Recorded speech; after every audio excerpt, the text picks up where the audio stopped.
ہفتے میں دوشنبے منگل بدھ بیفے وغیرہ، تو یہ جو جمعہ ہے تو اس کو جمعہ کیوں کہتے ہیں؟ امام محمد باقر علیہ الصلاۃ والسلام کی خدمت میں ایک شخص حاضر ہوا اور انہوں نے یہ سوال کیا کہ کیفا سمیت الجمعۃ بالجمعہ، جمعے کو جمعہ کیوں کہتے ہیں؟ فقال علیہ السلام ان اللہ عز وجل جمع فیہا خلقہ، اللہ نے اس دن اپنی مخلوقات کو جمع کیا، اچھا، لولایت محمد و اہل بیتہ، محمد اور آل محمد کی ولایت کا اقرار لینے کے لیے، فسماہ یوم الجمعۃ لجمعہ فیہ خلقہ، بس اس جمع کرنے کی وجہ سے اس دن کو جمعہ کہا جاتا ہے۔ تو پھر ہمارے ناظرین یہ بھی جاننا چاہیں گے کہ جب اس دن کو اس وجہ سے جمعہ قرار دیا تو اس دن کی فضیلت کیا ہے؟ ایک شخص ہمارے نبی حضرت محمد مصطفیٰ صلی اللہ علیہ وآلہ وسلم کی خدمت میں آیا اور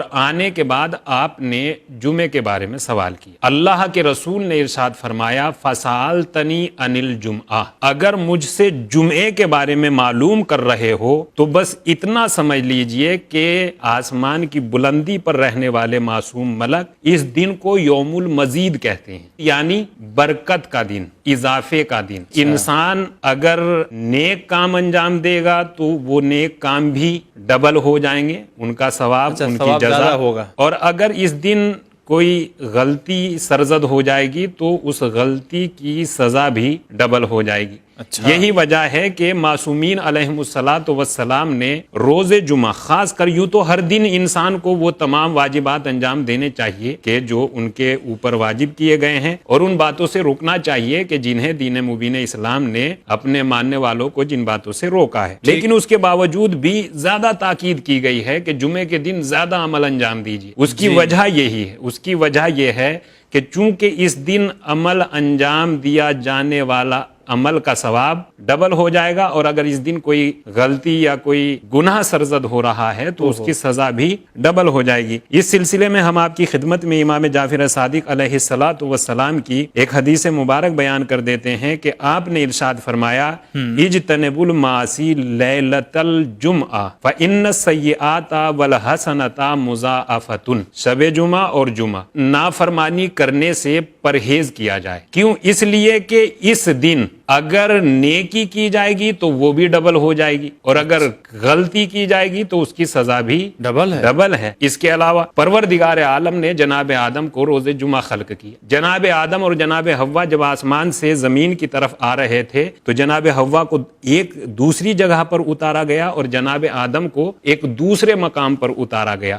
جب بہت ایک طویل مدت کے بعد جب یہ دونوں کے دونوں ملے تو وہ دن بھی جمعے کا دن تھا۔ پروردگار عالم نے جناب ابراہیم کے لیے آگ کو گلزار بنایا۔ آگ کے لیے حکم خدا یہ آیا کونوا بردم و سلامن علی ابراہیم، ابراہیم کے لیے سلامتی اور ٹھنڈی ہو جا، تو یہ دن بھی جمعے ہی کا دن تھا۔ بارگاہ خداوندی میں جناب اسماعیل نے قربانی کا کارنامہ انجام دیا تو وہ دن بھی جمعے ہی کا دن تھا۔ غفر اللہ آدم، کہ پروردگار عالم نے جناب آدم کا ترک اولا معاف کیا، وہ دن بھی جمعے کا دن تھا۔ سبحان اللہ۔ یوم الجمعۃ یوم النظافہ، جمعے کا دن صفائی کا دن ہے۔ اور دوسری بات جو روایات میں نقل کی گئی ہے کہ اگر ہم ایسا کرتے ہیں، جمعے کے دن صفائی کرتے ہیں، بال کٹواتے ہیں، ناخن تراشتے ہیں، غسل جمعہ کرتے ہیں، یفن الفقر ویزید فی الرزق، ایسا کرنے سے فقر، تنگ دستی،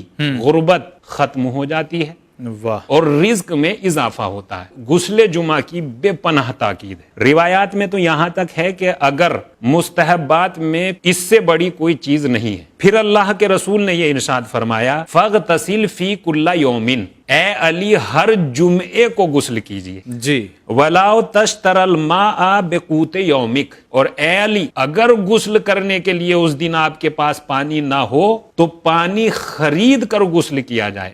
اتنی زیادہ یعنی تاکید ہے۔ دیکھیے یہ دوسری بات یہ ہے، اگر پانی خریدنے کی حالت میں انسان نہیں ہے تو یہ کہا جا رہا ہے وَلَا تَشْتَرَ الْمَاءَ بِقُوتِ يَوْمِكَ، چاہے پانی خریدنے کے لیے آپ کو ایک دن کا کھانا بیچنا پڑ جائے، وہ بیچنی پڑ جائے، مگر آپ غسل کیجئے، اس غذا کو بیچ دیجئے، اس کھانے کو بیچ دیجئے، اور بیچنے کے بعد پانی خریدیے اور پھر جمعے کے دن غسل کیجیے. سبحان اللہ. فَإِنَّهُ لَيْسَ شَيْءٌ مِّنَ التَّطَوُّعِ أَعْظَمُ مِنْهُ، اس لیے کہ مستحبات میں اس سے بڑا کوئی عمل ہے ہی نہیں. سبحان اللہ.